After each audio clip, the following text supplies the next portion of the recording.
Good day, everyone. This is Lifestone, and we're going to be playing some AOS Sigmar Champions today.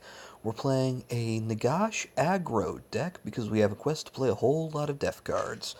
Looks like our opponent's going to be playing Chaos, which means we need to be worried about Curseling or high aggro. Let's put the fodder off there on the right where no one's going to be paying attention to it. And while we're waiting to see what our opponent's doing, let's start talking about the math of Age of Sigmar, because God knows people who play Warhammer love math. Now, some people who aren't too into Warhammer might think I'm kidding, but no, I'm not. A lot of people call the Warhammer games Math Hammer, and while the mathematics of this game are relatively simple, they're not painfully obvious. Every time you play a card in your hand, you are putting yourself down approximately 4.5 health and hoping to get a return on the investment of that card. Now, you might ask, how the hell does that work? Well, simply put, every action is worth 1 card in your hand because any action can be turned into a card at the end of your turn. That's the nature of the game. And then when you play a card, that's another action, so it's a 2-action investment to put a card onto the field. If your card gets instantly removed, you are behind. Alright. Looks like they're going to be reducing my spell damage, which in this case is fine because I'm not playing hardly any spells that deal damage, or at least I'm not playing them for their damage. But we are still happy to drop Frightful Touch for the 2 damage just to sucker punch a couple cards out of his hand. Nagash's Heroic Act allows us to play those spells and instantly get value. We're most likely going to have to spend next turn drawing up because nothing in our hand is immediately valuable. Now, as we were talking about before, if we don't get value on our cards, we're going to put ourselves further and further behind. This card we can value at a total of 6 health for this play because we're moving 2 cards from his hand, which is equal to the 2 actions it took to draw that, and then we dealt 2 damage. That's a total value of 6. We are currently 5 health ahead in the standings of 33 to 28. And basically, this match can still go anywhere. He seems to be running a very basic selection of available cards. Alright, now again, if you play a card, you are investing 4, so you got very good value on that Opportunity Strike. But we do have the opportunity to remove this demon, and he'll lose 3 value on that if we do. But for the moment, we should probably just let that stand and draw our hand up. We'll have some overwhelming card advantage, and we'll have options. Zombie Dragon's pretty helpful, 6 guaranteed damage. Might be worth tossing the invested Fargeist to get him out.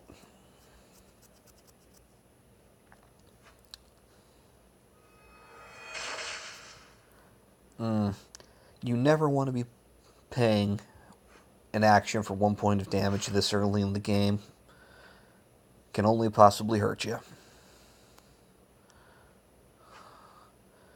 Now, we're probably going to go economy neutral on this dragon because we're giving up 2 cards in hand, 4 actions, plus an action to play, so it's going to cost us a total of 6 value to put a 6 damage card on the field. But it's rend, so unless he uses removal, he can't stop the damage. So it's not the worst thing. Good removal target for him, though.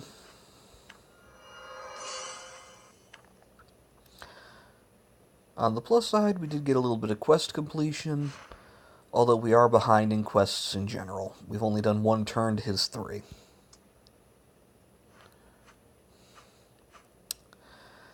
Now, that charging Black Knight would have been very nice a few turns ago.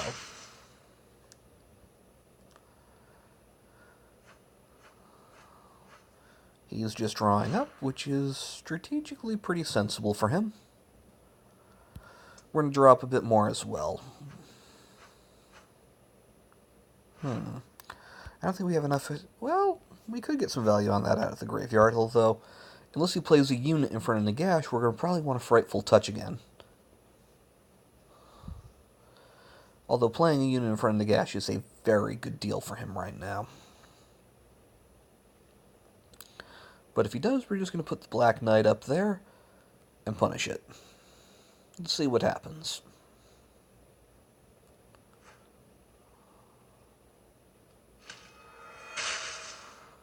No unit. So we're going to Frightful Touch him. We probably should have played Nagash last of our champions to decrease the chance of getting hit by that 2 damage reduction. These Frightful Touches would be getting a lot more done if we had done it that way. A mistake, we'll make it better next time.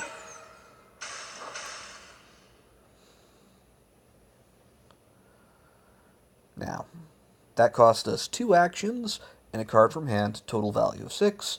We're basically running even on those Frightful Touches, but we have the potential of hitting very valuable cards, things like Arcane Bolt that we won't have to remove later. So all in all, it's a good thing.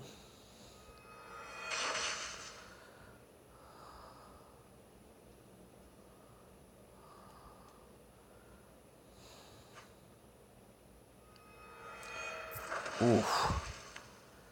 Yeah, this match is not going well. Not going well at all. Unfortunately, I'm not invested enough into good healing to pull out of this, but let's see what we can do. Get a little removal off, might help us out. Got another Skeleton Warrior, so something to push forward with.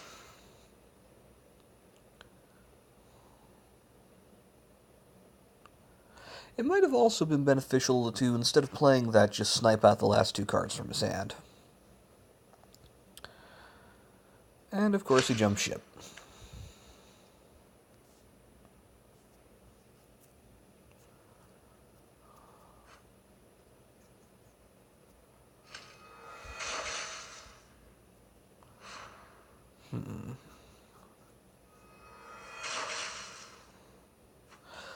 Ah, yes, the last grasp ability on that. My mistake. Shouldn't have done that. But here we are. I'm going to play that, get another 2 damage through. And we're going to try to revive some of our minions. This has not been the best match, but maybe he'll let us have a rematch because he trounced us so hard.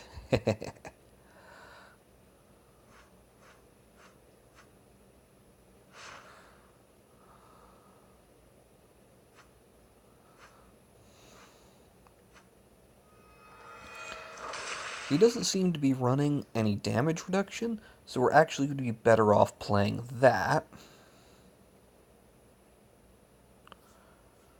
We want to keep our removal, we want to keep our Frightful Touch and our Servant Death, so we're going to toss the Zombie Dragon.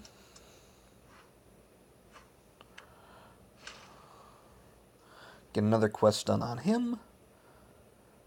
And let's just pass that. The Servant Deaths might save us coming up here, although again, we're not looking good on damage.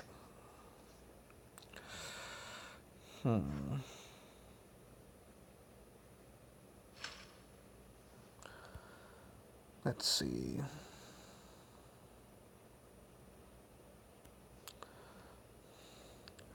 He might get his quest off here, depending on what happens next.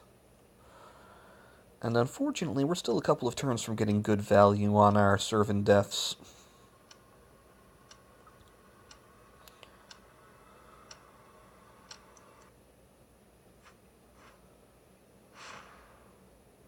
You know what? I think this might be a good time to play a little more aggressively. We're going to devour that.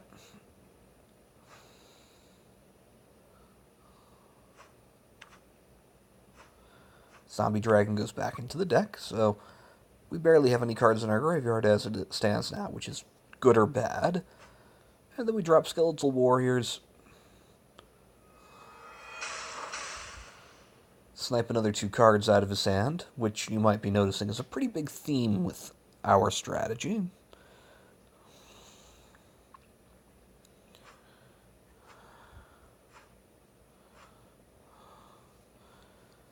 Deal 2 damage to the face. Oh, 3 damage. Now, if we serve in death the next 2 turns, we're probably going to deal 5 and 6 damage with those, which will be very helpful.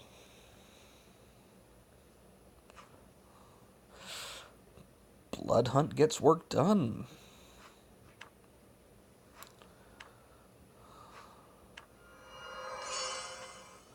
Gets him a health back, which, quite frankly, he needed. Now, unfortunately, we don't have a second unit to activate off of Serve in Death. Let's read this blessing. If you have 10 or less health... Ah, it's the health gain one. So we don't even want to knock him down to 10 right now.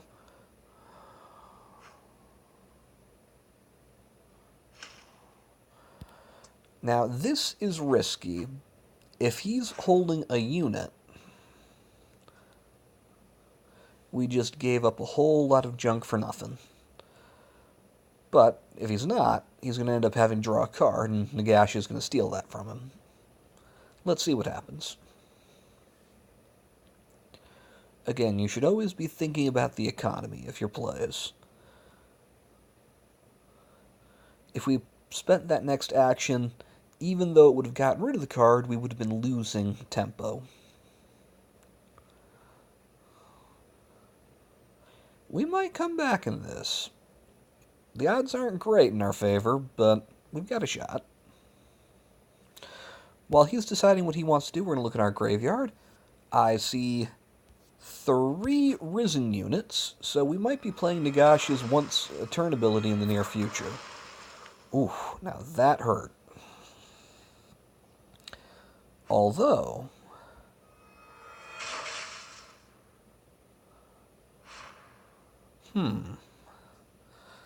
If you take 6 here...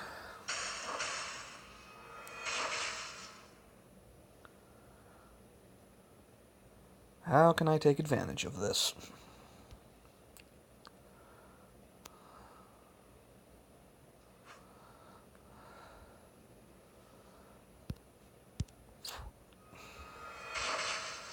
And then one heroic act.